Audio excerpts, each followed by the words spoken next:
南投德山的社料理中秋节，在地乡亲会招游客野花摆到指南宫拜拜，感谢土地公的照顾。 大古镇带头，在地人拢举德公仔火伫游街德山镇社寮周围的4里5个社区，做伙到指南宫拜拜，这有伊的典故。竹林管理，如果说碰到晚上回不了家、迷路的时候，那社寮的人就会组火把的这个班队到山上去找人，这个变成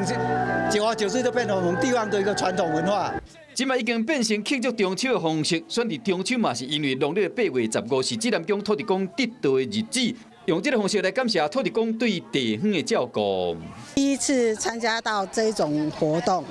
而且很有意义，不同的体验，是体验对，而且又跟那个社区居民这样子，大家看起来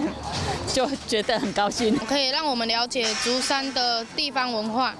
然后也可以让我们了解竹山的特色。举德公仔火彩街庆中秋，唔然后在地囡仔会当了解地方的文化甲故事，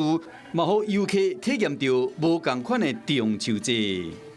Hello， 我是张新文，想要抢先掌握最及时的新闻资讯吗？赶快订阅、按赞、开启小铃铛，锁定华视新闻 YouTube 频道。